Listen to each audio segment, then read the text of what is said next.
Venezuela's Lake Maracaibo averages 233 flashes per square kilometer yearly because mountains trap storm air.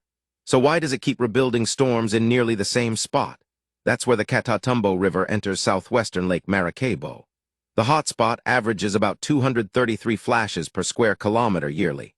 Peak storms can produce roughly 60 flashes every minute. It's like one street corner attracting every thunderstorm nearby.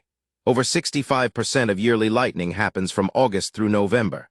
That's the trick. Mountains, like air, plus nighttime winds rebuild one storm factory.